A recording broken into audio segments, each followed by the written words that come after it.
हमें इन सब चीज़ों को समझने की ज़रूरत है कि आप अगर अपने बच्चे के हाथ में गन दे रहे हो तो बच्चे से ज़्यादा आप गुनहगार हो। देखिए पुणे मुंबई कौन आता है सर? एक छोटे शहर का बच्चा अपने परिवार की और अपने सपने पूरे करना आता है। वो आपने बच्चे नहीं मारे हैं, वो अपने परिवार खत्म कर दिया है। इनका खुद का भी लाइफ ख़राब हुआ है and the reason was not taking care of your child the right time only because कि आप एक अमीर इंसान हैं। जो फैमिली जिनके बच्चे गए हैं, जो वो टॉर्चर से गुजर रहे हैं, only they can sort of realise कि एग्जैक्टली उनके साथ क्या हुआ है। हम तो भूल जाएंगे, हम अपनी ज़िंदगी में मशरूफ़ हो जाएंगे। वेलकम विकास जी, विकास गुप्ता साहब again. Thank you. This case is about the Pune accident जो कि 19 मई 2024 को हुआ है। जनरली रोड एक्सीडेंट्स इंडिया में होते हैं। आई हैड अ नंबर कि 2022 में सरकारी नंबर कहते हैं कि करीब 4,61,312 रोड एक्सीडेंट हुए हैं। उसमें करीब 1,68,000 लोगों की मौत हुई है और करीब 4,43,000 लोग इंजर्ड हुए हैं। दीज आर दोज केसेस जिसमें जो रिपोर्ट हुए हैं, जो कि पता लगे हैं across all UTs and states in India. ये केस लाइमलाइट में आया बिकॉज यहाँ पे काफ़ी चीज़ें आउट ऑफ ऑर्डर थी। द पर्सन जो ड्राइव कर रहा था वो जिस एज का था, वो जहाँ से वो आ रहा था, उसके बाद पुलिस का role, then the role of the doctors, then the role of the magistrate and other entities involve. ये रोड एक्सीडेंट रात को हुआ है 2-2:30 बजे, जब मिस्टर वेदांत अग्रवाल नाम के एक जुवेनाइल जो कि 17 साल 8 महीने के हैं, वो गाड़ी चला रहे थे। और ये एक्सीडेंट होते ही 2 विक्टिम्स जिनका नाम अनीश अवाधिया 27 साल के हैं और अश्विनी कोस्टा शी वॉज 25, ये 2 लोगों की मौत हो जाती है। जो लड़का था वेदांत अग्रवाल, ये गाड़ी 150 से 160 की स्पीड पर चला रहा था। अब मैं आपसे सबसे पहले ये जानना चाहता हूँ कि ये लड़का 17 साल 8 महीने का था, तो from the perspective of the law कि इसको किस तरीके से जनरली लिया जाता है अगर कोई जुवेनाइल एक्सीडेंट करता है, और इस केस में क्या इसको अलग तरीके से लिया जा रहा है या लेना पड़ रहा है? मुझे इनवाइट करने के लिए थैंक यू वेरी मच। पहले तो हम इस एक्सीडेंट के बारे में बात करने से पहले एक चीज़ समझने की कोशिश करते हैं। इथिक्स और लॉ 2 अलग अलग चीज़ें। कुछ चीज़ें आपको लगेगा कि वो इथिकल नहीं है, पर इसका मतलब ये नहीं है कि वो अनलॉफुल है। तो हम प्योर जो बात करेंगे वो लॉ की बात करेंगे। इथिकल हम बहुत सारी चीज़ों को देखते हैं, वो नहीं दिखती है, पर वो अनलॉफुल भी नहीं होती है। जैसे मैं एग्जांपल इसको आगे बढ़ाना चाहूँगा ताकि हमारा डिस्कशन एक शेप ले सके कि कोई नदी में डूब रहा है और एक किनारे पे खड़ा आदमी उसको नहीं बचा रहा है, और जो किनारे पे आदमी खड़ा है वो बहुत अच्छा स्विमर है, अच्छी हेल्थ में है, तो आप क्या कहेंगे कि जो स्विमर है, जो किनारे खड़ा है, जो किसी को नहीं बचा रहा है, क्या उसने कुछ क्राइम किया है? क्या उसको एज पर इंडियन लॉ पनिश या पेनलाइज किया जा सकता है? तो जवाब है ना। इथिकली तो वो गलत है, वो उसको बचाना चाहिए था।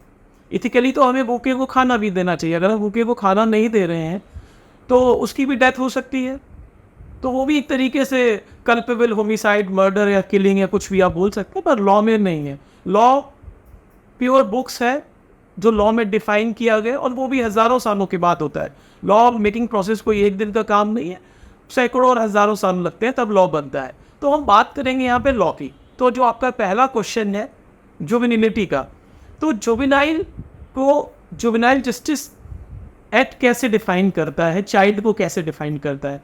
तो डेफिनेशन है सेक्शन 2 में, चाइल्ड और जुवेनाइल की मोर और लेस सेम डेफिनेशन है, जो 18 साल से कम है। और ये आपकी एज आपके सर्टिफिकेट से डिफाइन होगी, आपके बहुत सारे प्रूफ से डिफाइंड होगी। अगर प्रूफ्स नहीं होते हैं तो मेडिकल एग्जामिनेशन से डिफाइन होती है। पर जो भी 18 साल से कम है वो जुवेनाइल है, और उसका ट्रीटमेंट जुवेनाइल जस्टिस एक्ट के थ्रू ही होगा। ये तो जुवेनिलिटी में ये चीज़ क्लियर है। अभी वो उसके पास एडल्ट जैसी समझ थी या नहीं थी, वो एडल्ट जैसा लग रहा था, वो एडल्ट वाले काम कर रहा था, ये रेलिवेंट फर्स्ट स्टेप पे नहीं है। फर्स्ट स्टेप पे रेलिवेंट है कि वो जुवेनाइल था या नहीं था। और अगर वो जुबिनाइल था तो वो पहले juvenile board JJB board juvenile justice board में उसको प्रेजेंट किया जाएगा पुलिस के द्वारा और फर्दर एक्शन हो। तो इस केस में जो कि सीक्वेंस ऑफ इवेंट्स एग्जैक्टली हुए हैं, will come to the juvenile board, but जैसे ही एक्सीडेंट होता है public comes into picture, police आती है उसके बाद और पुलिस लेके जाती है police station, and there are rumours और unconfirmed reports where people you can choose to stay at the law side, but I will just talk about what's going on in the media के there are reports, unconfirmed reports, that the police kind of took care of him on a literal sense, and उनका ध्यान रखा गया कि उनके खिलाफ कोई सबूत इकट्ठा ना हो। फिर उनको हॉस्पिटल लेके जाया गया और डॉक्टर साहब और जो वेदांत अग्रवाल के पिताजी हैं उनके साथ करीब 13-14 कॉल्स हुए हैं, जो कि पुलिस ने बाद में खुद कंफर्म किया है, और उन कॉल्स में ब्लड सैंपल को चेंज करने की बात की गई है। अब and this was the idea of the doctor himself, जो कि ससून जो स्टेट रन बोर्ड हॉस्पिटल है उन्होंने ही खुद रेकमेंड किया था। तो इस केस में अब मैं इसमें आपको एक बात एक बीच में एक रोकना चाहूँगा, एक चीज़ मैं आपको एक इनपुट देना चाहूँगा। देखिए मीडिया रिपोर्ट्स क्या कहती हैं, जनरल परसेप्शन क्या है, वो एक पॉइंट है, लॉ अपने फ्रेमवर्क के हिसाब से काम करता है। अभी जो विक्टिम है जिनके साथ ये जिनके परिवार के साथ इतना बुरा हुआ है, हर इंसान की सिंपथी है उसके साथ, ऐसा कोई नहीं होगा जिसकी सिंपथी ना हो, जिसको ये बुरा ना लगा हो। पर हमें इस इंसिडेंट को लॉ की नज़र से समझना बहुत ज़रूरी है। लॉ कैसे काम करता है, लॉ क्या है। तो देखिए अभी ये जैसे र्यूमर आए हैं कि जैसा आप बताना चाह रहे हैं कि काफ़ी सारी चीज़ों को मैनेज किया गया है, ये हम इसको एलएसडी मानेंगे, इसको एक अफवाह मानेंगे या एक अनरिलायबल या अनप्रूवन एक बात मानेंगे। देखिए पुलिस पे आरोप लगाना, कोर्ट पे आरोप लगाना, ये पत्थर फेंक के भाग जाने जैसा है। मैं किसी को रिप्रेजेंट नहीं कर रहा हूँ, ना ही पुलिस को, ना ही अस्पताल को, ना ही पर्टिकुलर उस जुडिशरी को, ना ही विक्टिम की फैमिली को, और ना ही एक्यूज की फैमिली को। हम इसको एक अलग हटके इस नज़रिए से देखेंगे कि इंसिडेंट क्या है, इंसिडेंट में लॉ क्या कहता है और क्या होना चाहिए, क्या हो रहा है। रादर देन इस पे बहस करना पॉइंट नहीं है, क्योंकि वो हमें पता नहीं है, कंफर्ट नहीं है, हमें उसके बारे में हमें जानकारी नहीं है। तो जुवेनिलिटी प्रोसेस क्या होता है, जुवेनिलिटी कैसे होती है। पुलिस ने पकड़ा, एज पूछी, एज से पता चला कि वो जुवेनाइल है। अब पुलिस अगर जुवेनाइल को एडल्ट ट्रीट करेगी तो ये जो सारे लोग खड़े हो रहे हैं ये फिर खड़े हो जाएंगे, बोलेंगे एडल्ट, आप जुवेनाइल को एज ए एडल्ट ट्रीट कर रहे हो, ये वायलेशन ऑफ लॉ है। तो पुलिस के लिए ये दोहरा संकट होता है सिंह जी। मैंने थोड़ा सा, देखो आप लॉ समझते हैं, मैंने छोटा सा एक अगर रिसर्च किया बेसिक एड लेवल पे कि लॉ कहता है कि हीनियस क्राइम का कोई प्रोविज़न होता है जो 2015 में आया, जो कहता है कि 7 साल के बियॉन्ड कि अगर कोई केस होता है जिसमें 7 साल की सज़ा होती है, उसमें फिर उसको जुवेनाइल नहीं माना जाता, एडल्ट माना जाता है। अब इन नहीं, उसमें एक चीज़ है, ऐसा नहीं है, वो heinous crime along with age की बात करता है। आप हीनियस क्राइम तो आपने डिफाइन कर दिया कि हीनियस क्राइम क्या है, 7 साल से ज़्यादा जिसमें सजा है जो ऑफेंस में, वो हीनियस क्राइम है। पर child in conflict with law, CCLH को हम शॉर्ट में कहते हैं, जो चाइल्ड है वो लॉ के साथ कॉन्फ्लिक्ट में है, उसके में हीनियस क्राइम क्या है, मैं आपको वो बताना चाहूँगा, वो बहुत इंपॉर्टेंट है। क्योंकि हीनियस क्राइम सारे बच्चों पे नहीं लगेगा। आप बोलोगे एक 12 साल का बच्चा, एक 13 साल का बच्चा, उसने हीनियस क्राइम किया है, तो क्या उसे एज ए एडल्ट ट्रीट किया जाएगा? सो उस आज about to complete myself on this, इसमें यही प्रोविज़न को मैं पूरा पढ़ रहा था कि 16 से 18 साल जो 2015 में आया है कि any minor of the age group 16 to 18 years old who have been accused of committing a heinous crime can be tried like an adult। तो इन्होंने उम्र डिफाइन की है 16 से 18।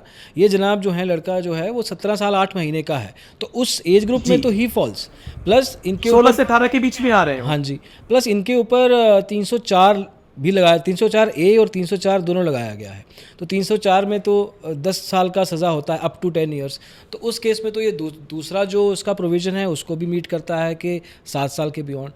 तो आपको लगता है कि इस केस में इनको एज एन एडल्ट माना जा सकता है आगे चल के सरकार के द्वारा, लॉ के द्वारा? देखिए, मैं आपको इसमें एक बहुत इंपॉर्टेंट चीज़ बताना चाहूँगा। हीनियस क्राइम हमने समझ लिया है। हीनियस क्राइम बस CCL कैसे काम कर रहा है, 16 साल से ज़्यादा का है तो फिर वो उसको हम हीनियस क्राइम और उसको एज ए एडल्ट ट्रीट कर सकते हैं। पर ये भी कोई सिंपल वनीला नहीं है कि एज एडल्ट ट्रीट।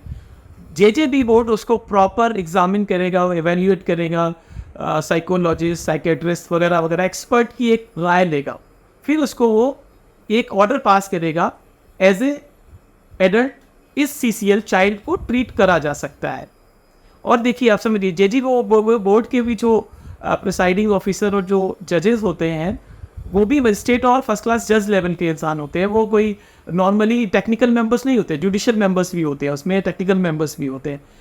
फिर वो चिल्ड्रंस कोर्ट, स्पेशल कोर्ट है, प्रोविज़न है उसका JJ एक्ट में, उस पर वो मैटर रेफर कर दिया जाता है और ये कहा जाता है इस पर्टिकुलर चाइल्ड इन कॉन्फ्लिक्ट को आप एज ए एडल्ट ट्रीट करिए।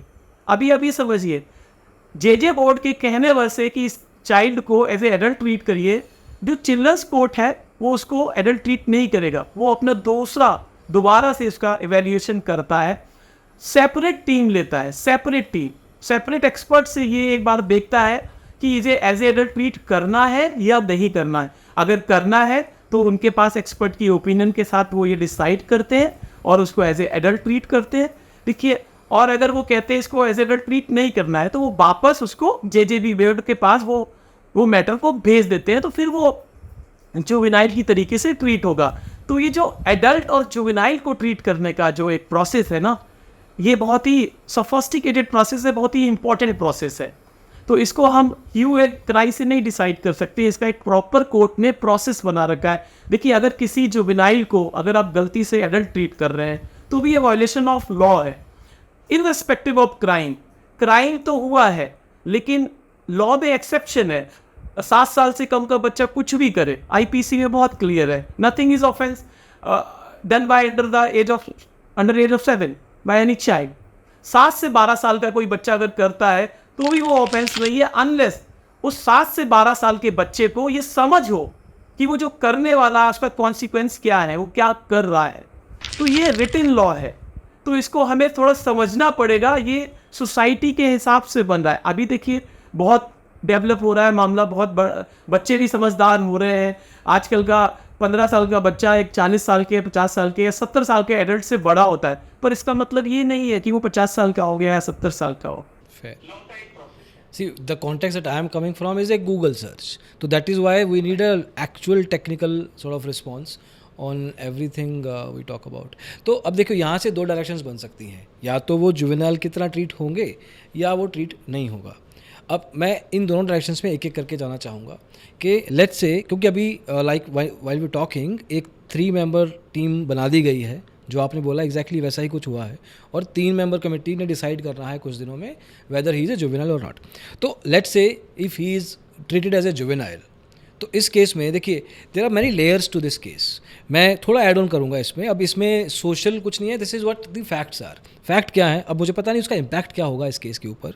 फैक्ट्स ये हैं कि ये चलो जुवेनाइल की तरह ट्रीट हो रहे हैं, लेकिन इनके जो पिता हैं इन्होंने काफ़ी जो प्रूफ्स हैं उनको क्या कहते हैं, what do you call in technical terms, destroy करने की कोशिश, मैनिपुलेट किया है, या कुछ लोगों को इन्वॉल्व किया है ताकि डायरेक्शन कुछ और बन सके। प्लस उनके दादाजी ने इनके जो ड्राइवर हैं उनको इन्वॉल्व करने की कोशिश किया है कि आपको रिवॉर्ड देंगे if you sort of take the case on yourself. ये चीज़ें हो रही हैं, बट ये चीज़ें उस इंसान, उस लड़के से अलग हैं, हटके हो रही हैं। वो केस अलग है मोर और लेस, जो कि इसने खुद किया है। तो इस केस में पेरेंट्स बचाने के लिए कोई भी एक्ट कर रहा है। देखिए, थोड़ा सा हम इसको समझने की कोशिश करते हैं। पेरेंट्स, गार्जियंस, ग्रैंड पेरेंट्स, या कोई भी एलिजिबली बचाने का कोई भी कोशिश कर रहा है, उससे इस CCL child in conflict in with law कोई रोल नहीं है। इसका उसके ऊपर JJ एक्ट के अंदर प्रोसीडिंग पर कोई लेना देना नहीं है। ये हमें समझने की ज़रूरत है। इससे उसका ऑफेंस बढ़ता या घटता नहीं है। लाइक अगर उनके पेरेंट्स कुछ मर्सी, कुछ डोनेशन, कुछ गिफ्ट, कुछ हॉस्पिटल बनाना शुरू कर देंगे, तो क्या उस बच्चे का क्राइम कम हो जाएगा? तो इन सब ये एक दूसरा आयाम है सोशल मीडिया, और बहुत सारे लोग इसको मर्ज करने की कोशिश करते हैं। उसमें होता क्या है, उसमें लॉ जिस प्रोसेस से काम करना चाहिए, देखिए मैं एडवोकेट हूँ, मैं ऑल द टाइम कोर्ट्स में रहता हूँ। हम लोगों को ये भी समझना चाहिए कि जो जजेस हैं वो कितने प्रेशर से काम कर रहे हैं, उनको दोनों पक्षों को समझना पड़ता है। चार्जशीट, पुलिस एफआईआर, सारे फैक्ट एविडेंसेस को समझना पड़ता है, जुबिलिटी को भी समझना पड़ता है, उसके एडल्ट होने को भी समझना पड़ता है। उसके बाद वो कोई डिसीजन करते हैं, तो वो एक प्रोसेस है, और किताब से बाहर जजेस ट्रैवल, मजिस्ट्रेट ट्रैवल नहीं कर सकते। आप समझिए, हमारी इमोशंस पे, पब्लिक इमोशंस पे जजमेंट नहीं हो सकता, क्योंकि हम और आप अनइफेक्टेड पार्टी है, असीम जी और मैं।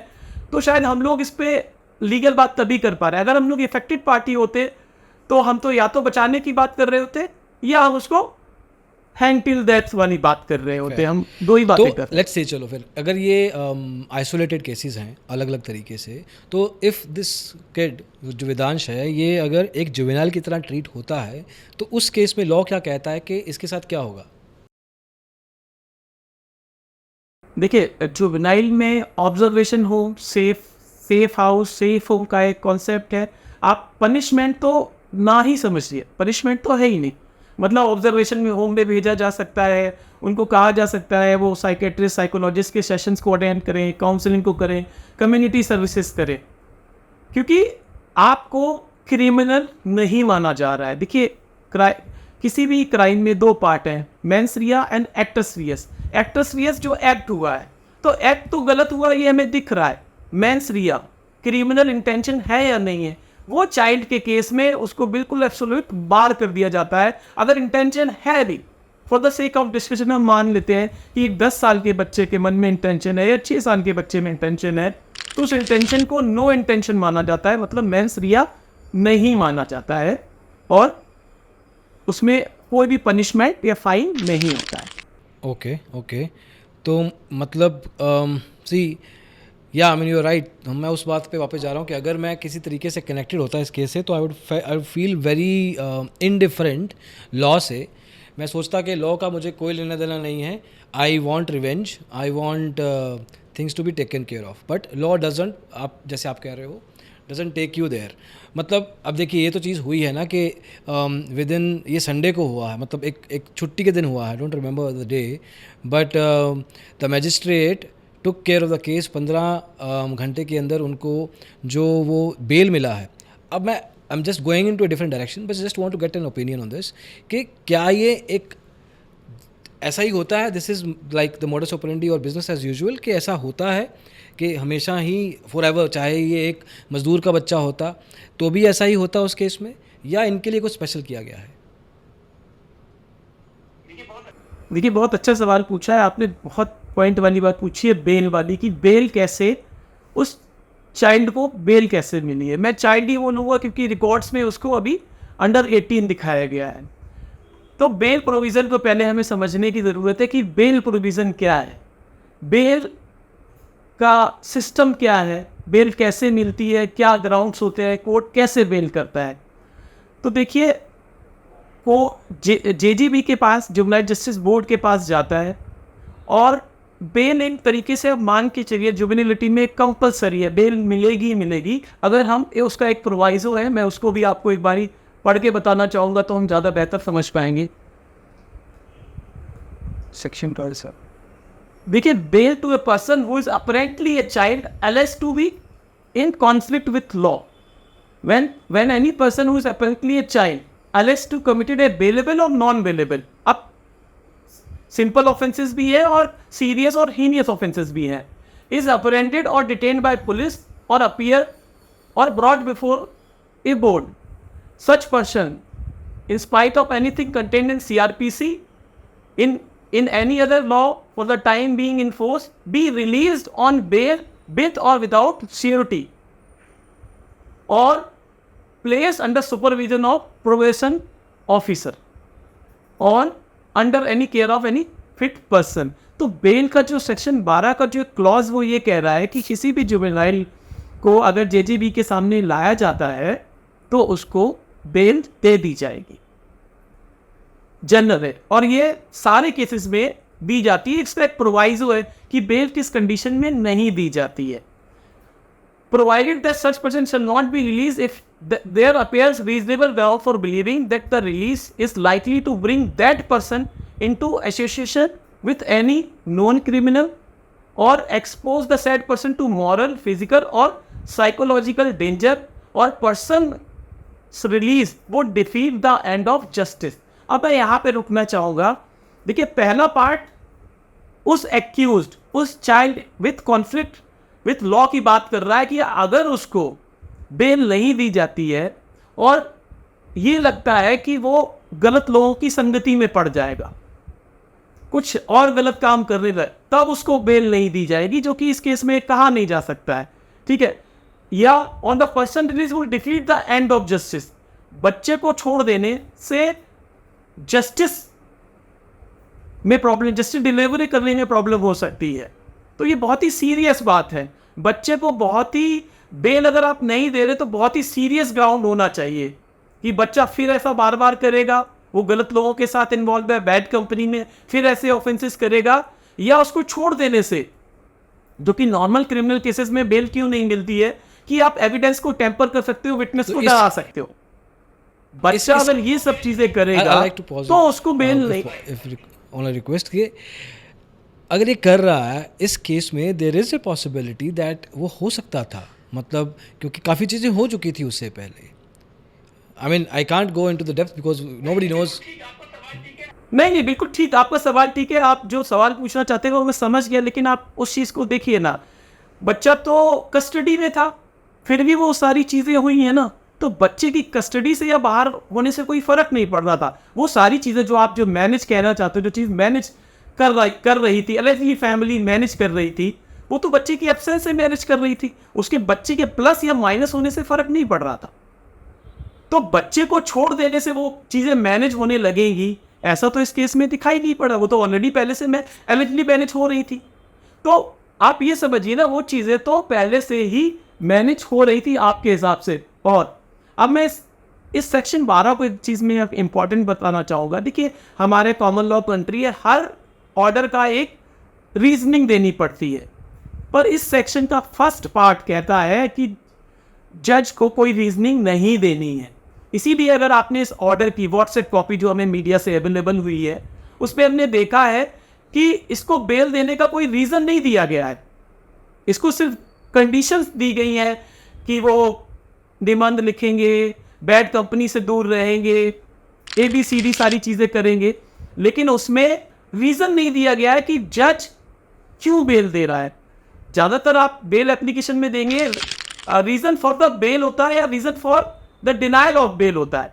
तो इसमें reason for denial of bail देना है कि आप बेल क्यों नहीं दे रहे हो। तो हमारा law juvenile justice care and protection of children act 2015 ये मानता है या ये कहना चाह रहा है कि बच्चे को हमें बेल देनी है इररेस्पेक्टिव ऑफ क्राइम्स।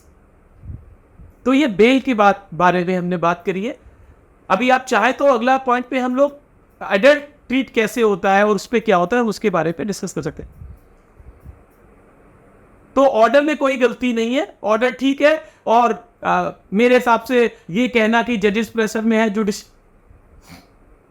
मेरे हिसाब से bail within the law दी गई है, जजेस प्रेशर में है, जुडिशरी प्रेशर में है, ये कहना उचित हमेशा उचित नहीं होगा, क्योंकि उन्होंने उस ऑर्डर को सेक्शन 12 के अंदर की उसको किया है। अभी रही बात उसको एज ए एडल्ट ट्रीट करने की बात, तो वो एक दूसरा सेक्शन है और दूसरा है। उसमें वो लंबा प्रोसेस आप समझने की कोशिश करिए, वो प्रोसेस 30 से 90 दिन तक चलेगा। साइकोलॉजी की एवोल्यूशन एक दिन में नहीं हो जाएगा, बहुत सारे टेस्ट होते हैं, बहुत सारी बातें होती हैं, बहुत सारी चीज़ों को समझा जाता है। बेल तो देखिए 24 घंटे के अंदर पुलिस को प्रस्तुत करना है, जिसको अरेस्ट किया है, या तो उसको बेल में भेजना है या उसको जुडिशियल कस्टडी में भेजना है। अगर let's say he is treated as a juvenile, ये तो हमने डिस्कस कर लिया, but there is a possibility कि अगर वो एडल्ट की डायरेक्शन में चले जाते हैं, तो I want to keep it short from that angle कि अगर ये एक एडल्ट की तरह ट्रीट किया जाता है केस, तो उस केस में आईपीसी के कौन से सेक्शन अप्लाई होंगे जो कि जिसके ऊपर इनको सज़ा होगी, और वो सज़ा क्या है एग्जैक्टली? देखिए, पहला पार्ट तो पहली बार बेल दे दी गई थी। पुलिस ने एक रिवीजन एप्लीकेशन लगाई जेजेबी बोर्ड के सामने, जुबिलाइन जस्टिस बोर्ड के सामने, कि इनको बेल ना दी जाए।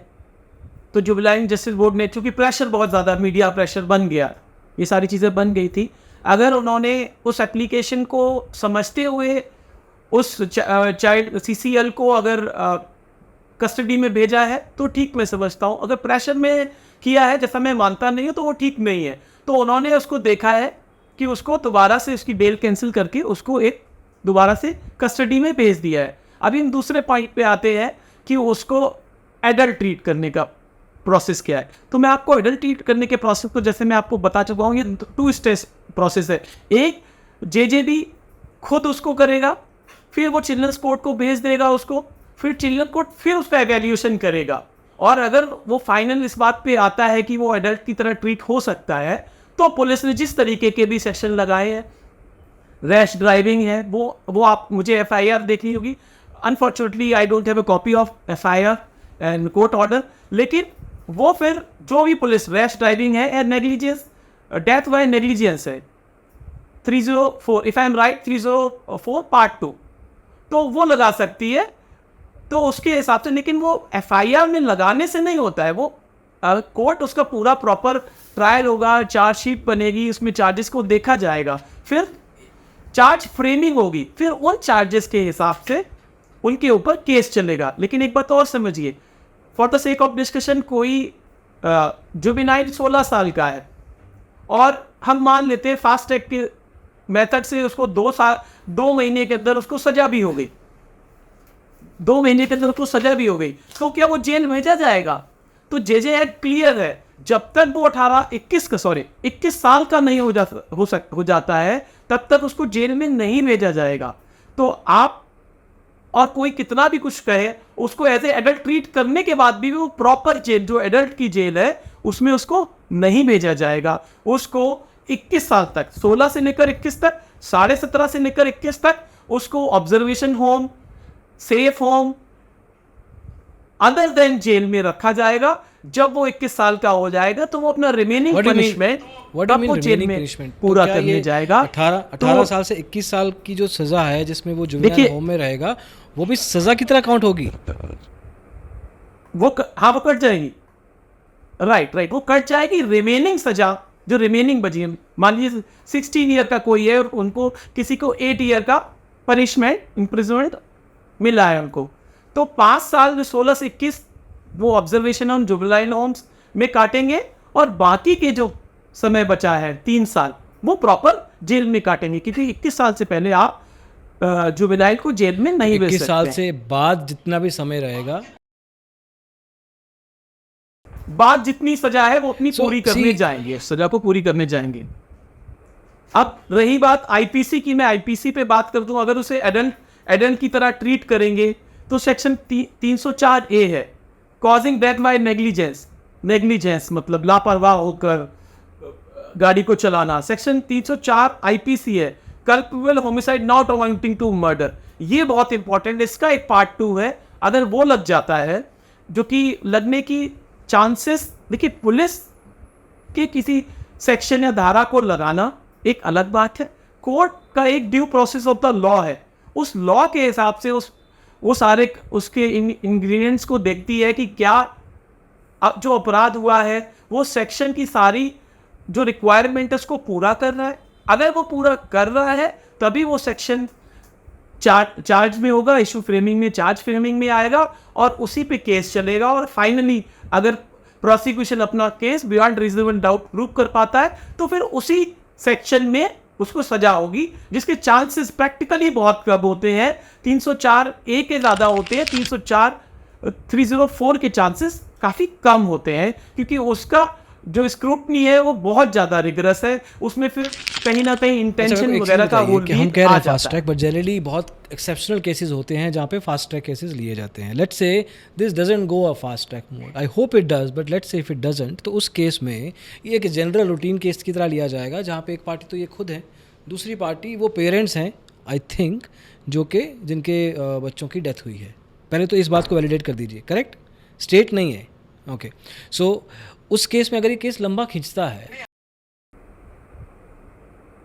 नहीं, अभी मैंने ये केस के पेपर्स नहीं देखे, मैं सिर्फ जो केस की न्यूज़ेस हैं, जो डेटा मेरे पास अवेलेबल है, उस पर बताना चाहूँगा। देखिए, अगर ये एज ए एडल्ट ट्रीट हुआ और सेक्शन लगी तो स्टेट वर्सेस ही केस चलेगा। अभी समझिए, स्टेट ही प्रोसिक्यूशन करेगा। उसके पार्टी बन सकते हैं, जो एग्रीव पार्टी है, जो कंप्लेनेंट है, जो parent of unfortunate disease person है, उसके बन सकते हैं, लेकिन स्टेट पब्लिक प्रोसिक्यूटर ही इस Okay, केस but को in case आगे ले जाएगा। इसको हाँ, बट सरकारी वकील जिसको आप बोलते हैं। एक्सप्लॉयटेशन या सफरिंग तो इन केस में इनके पेरेंट्स को अभी भी गुजरना पड़ेगा आगे चल के।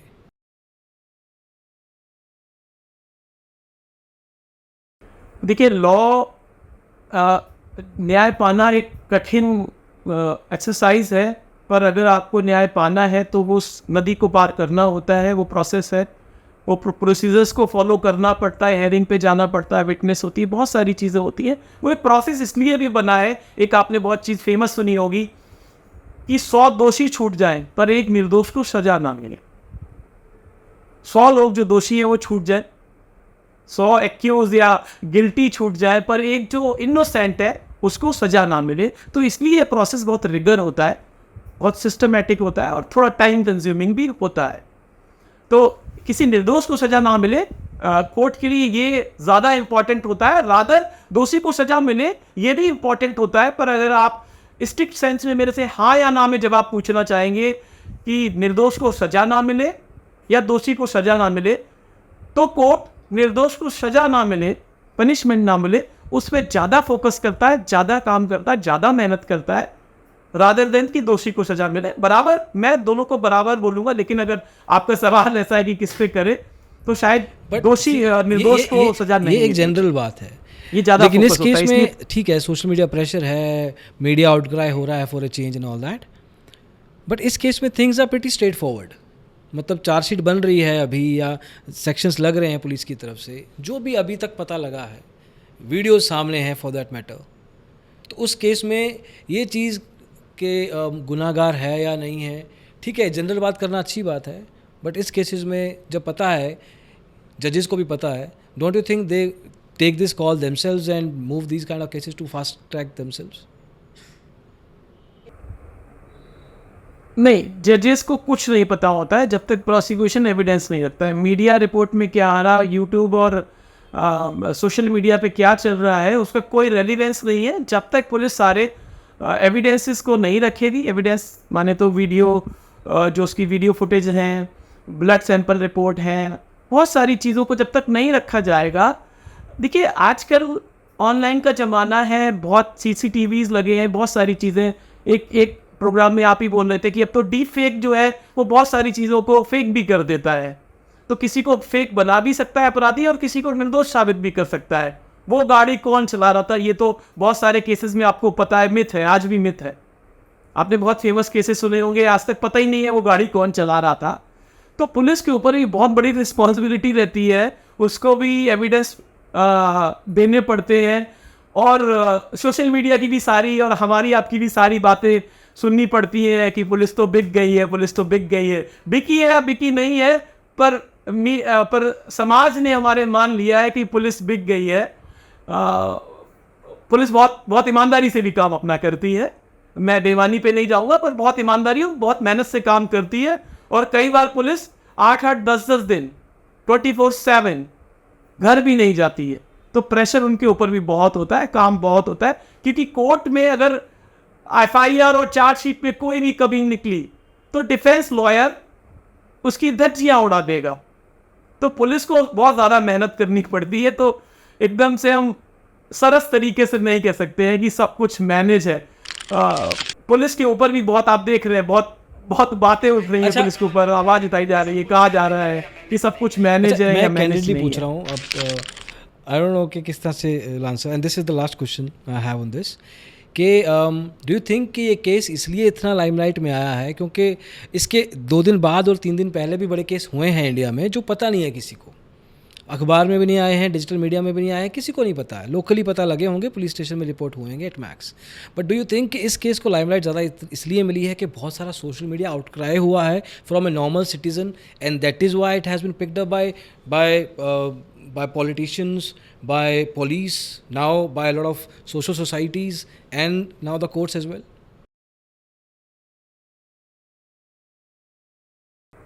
I thank you very much.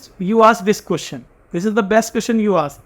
देखिए, कई बार सोशल मीडिया के प्रेशर से बहुत प्रेशर आ जाता है, कोई अच्छा काम करना चाह रहा है उसको भी हटा दिया जाता है, केस से सस्पेंड कर दिया जाता है और ट्रांसफ़र कर दिया जाता है। हो सकता है वो, देखिए, इन्वेस्टिगेशन टेक्स टाइम। एक्सीडेंट में 5 सेकंड लगे हैं, पर इन्वेस्टिगेशन में आपको 5 से 10 दिन, 15 दिन, 50 दिन देने पड़ेंगे। बहुत सारी रिपोर्ट्स होती हैं, बहुत सारे एविडेंस इकट्ठे करने होते हैं। अब मैं इसमें एक बात बताना चाह रहा हूँ कि वो गाड़ी पोर्शे थी और बाइक नॉर्मल थी, और हाई प्रोफाइल केस है, नो डाउट। इसमें तो बहुत इसकी चर्चा हुई है, बहुत ज़्यादा मीडिया में आया हुआ। इमेजिन करिए एक ऑल्टो होती, ऑल्टो, और वो एक हार्ले डेविडसन की बाइक को टक्कर मारती 100 की स्पीड से। 100 की स्पीड भी बहुत ज़्यादा होती है, मैं तो कहता हूँ 80 की स्पीड भी बाइक को टक्कर करने के लिए बहुत ज़्यादा होती है। अब एक 80 की स्पीड से चलती हुई कार एक 100 की स्पीड से चलती हुई हार्ले डेविडसन की बाइक को टक्कर मारती है, तो क्या ऑल्टो चलाने वाले को इतना, उस सो कॉल्ड सीसीएल या चाइल्ड को इतना हाईलाइट, या ये केस इतना हाईलाइटेड होता? इसमें लेयर्स शायद बहुत मेरे है ना, हिसाब से नहीं इसमें होता। लेयर्स बहुत या है। वो सिर्फ कोई गाड़ी- बाइक I क्या agree, I understand where you're going, but इसमें लेयर्स बहुत हैं। इसमें नहीं, Porsche on the time Porsche. But इस केस में लड़के ने अल्कोहल ले रखी थी, लड़का अंडर एज था, लड़का 150 की स्पीड पे चला रहा था नॉर्मल सड़क पे। तो ये 3 चीज़ें नहीं, तो दूसरे दो पार्टों, आप 2 पार्ट्स को देखिए। लड़का ने उसको ड्रिंक किया हुआ था, उसको अल्कोहल बेवरेज लिक्वर ऑफर की गई थी, तो अलग चीज़ है। उस पे भी तो केसेस अलग से हुए हैं, वो अलग केसेस, उस पे केसेस हुए, उस पे अरेस्ट भी हुए, एज पर माय अंडरस्टैंडिंग। दूसरा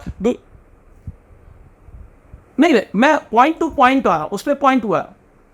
आपने अंडर एज लड़के को, जिसके पास लाइसेंस नहीं है, उसको गाड़ी दिया है, इस पे भी केस हुए हैं, इस पे भी केस हुआ है, इस पे भी अरेस्ट हुई है।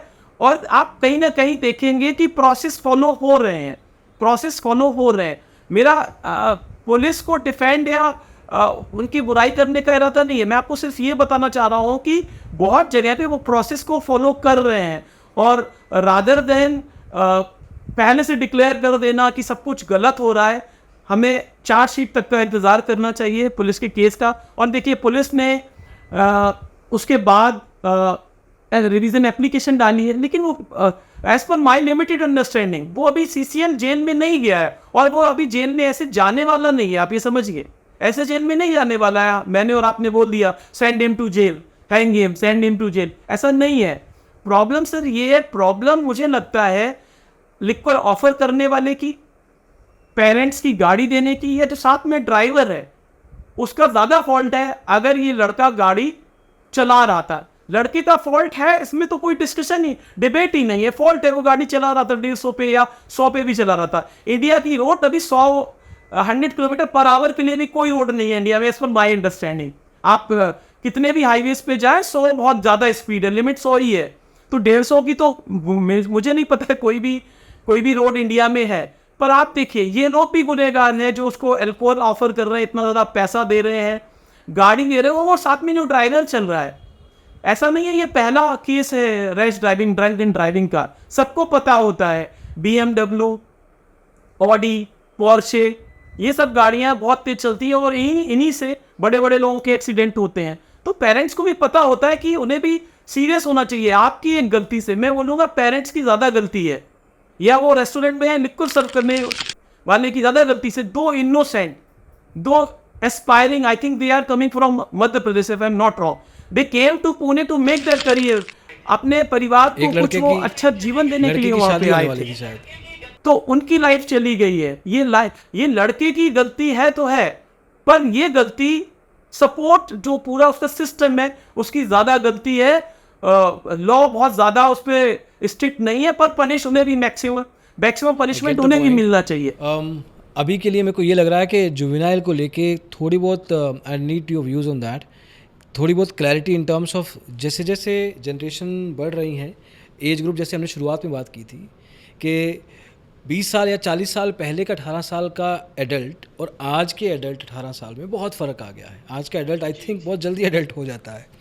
तो I think there could be a possibility जहाँ पे इन चीज़ों को भी थोड़ा नज़र देखनी चाहिए। वो ट्रीट कर रहे हैं हम मैथ को लेके, लॉ को लेके कि उसका एज कम था, but the person had senses, क्योंकि एक दिन पहले ही, जस्ट एक दिन पहले ही एक फुटेज और सामने आया है जब ये लड़का खुद अगेन इसी गाड़ी को ड्राइव कर रहा है अपने कॉलेज के फ्रेंड्स के साथ।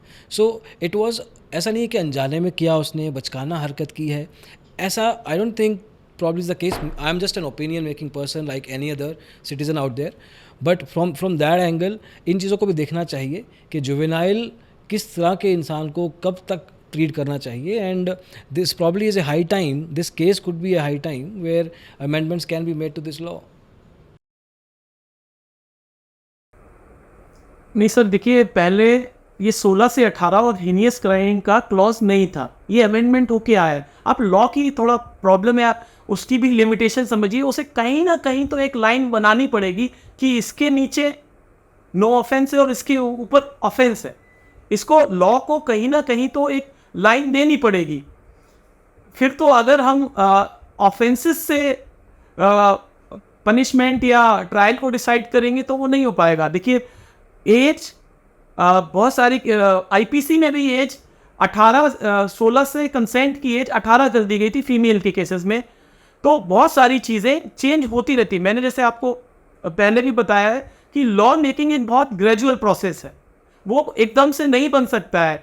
हमारे कोर्ट से भी कहा है कि कई बार मीडिया का प्रेशर, समाज का प्रेशर इतना ज़्यादा होता है कि जजेस को भी काम करना मुश्किल हो जाता है। अभी हमारे ऑनरेबल चीफ जस्टिस ने भी कहा है कि ट्रायल कोर्ट जमानत ही नहीं देता है, बेल ही नहीं देता है। वो इतना प्रेशर में रहता है कि अगर मैंने बेल दे दी तो सारे लोग ये कहेंगे समाज की कुछ तो गड़बड़ है, जबकि वो कह रहे हैं कि बेल देने की जो पावर है और जो कॉम्पिटेंस है, this is very much valuable word from our honourable CJI कि सबसे ज़्यादा जो समझ है केस की वो ग्राउंड लेवल पे डिस्ट्रिक्ट जुडिशरी को, ट्रायल जुडिशरी को समझ है कि बेल कब देनी है कब नहीं देनी है। मैं भी एक हमारे honourable justice of Delhi high court ने भी बोला है कि बेल्स को सुप्रीम कोर्ट तक आना ही नहीं चाहिए, बेल्स एप्लीकेशन को हाई कोर्ट तक ही डिस्पोज हो जाना चाहिए। अगर हाई कोर्ट ने बेल दी है तो उस बेल के डिसीजन को सुप्रीम कोर्ट को रिस्पेक्ट करना चाहिए, और अगर नहीं दी है तो सुप्रीम कोर्ट को इंटरफेयर नहीं करना चाहिए।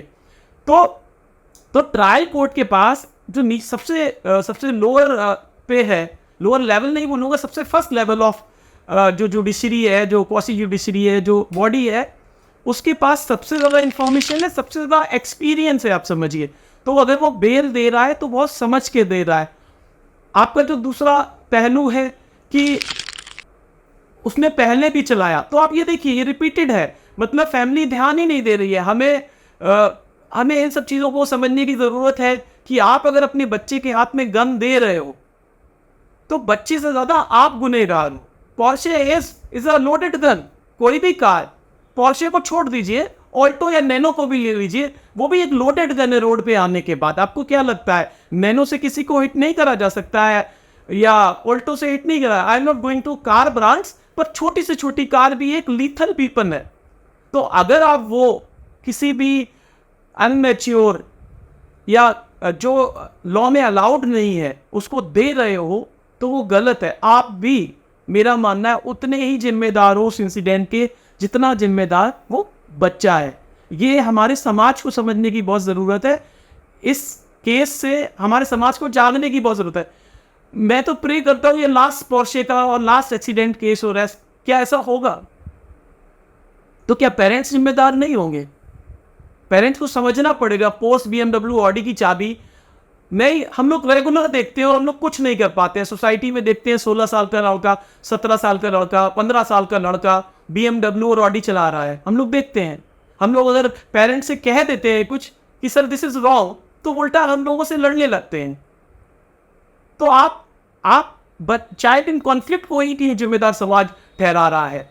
पेरेंट्स ने अगर एविडेंस को टेम्पर करने की, डिस्ट्रॉय करने की कोशिश करी है मुझे लगता है उससे ज़्यादा इम्पोर्टेंट ये है कि पेरेंट्स ने बच्चे को लोडेड गन दी है, तो वो ज़्यादा बड़ा क्राइम है। उससे दो इनोसेंट, दो जो अपना लाइफ बनाते, दो बच्चे जो 27-28 साल के थे, जो अपने फैमिली को सपोर्ट करते, जो अपनी एस्पिरेशन, देखिए पुणे मुंबई कौन आता है सर? एक छोटे शहर का बच्चा अपने परिवार की और अपने सपने पूरे करना आता है।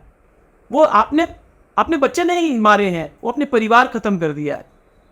तो इसकी जिम्मेदार बच्चे से ज़्यादा वो समाज और वो पेरेंट्स है जो टॉप नहीं रहे हैं, जो हाँ में हाँ मिला रहे और हैं। इसका ओरिजिनेशन ये थोड़ा है ये कि मॉरल है, बस पर सच पेरेंट्स है की ये। लापरवाही की वजह से आज की तारीख में, ठीक है, वो फैमिलीज़ भी अपने बच्चों को खो चुकी हैं, ये खुद भी तो अब बहुत सारा टॉर्चर सहने वाले हैं in the next few months and few years probably. इनका खुद का भी लाइफ ख़राब हुआ है, and the reason was not taking care of your child the right time, only because sir एक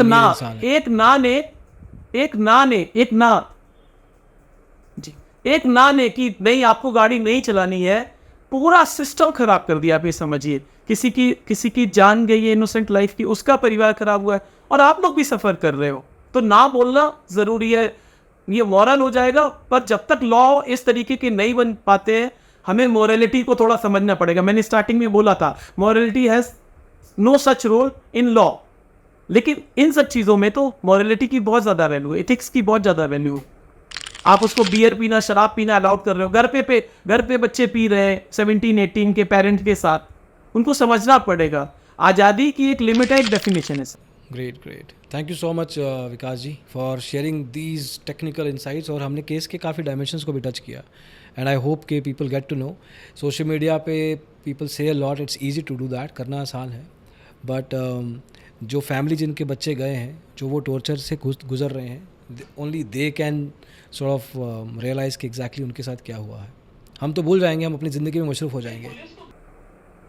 नहीं, पुलिस को ब्लेम करने से अच्छा ये है कि आप एविडेंस पुलिस को दीजिए, रादर देन उनके ऊपर ब्लेम करिए कि वो बिक गए हैं। या आप सिस्टम को एविडेंस दीजिए, सिस्टम को प्रूफ्स दीजिए, वो ज़्यादा एक्सरसाइज अच्छी रहेगी रादर देन ब्लेम है। और आप अपने घर पे अपने बच्चों को सबसे पहले बोलिए कि जो चीज़ अलाउड नहीं है वो उनको मना करिए। यही बहुत बड़ी सेवा उन परिवार के साथ होगी जिन्होंने अपने बच्चे खोए हैं, ताकि कोई और परिवार बच्चे ना खोए। Great note to say that. Thank you so much, Vikas. Thank you very much.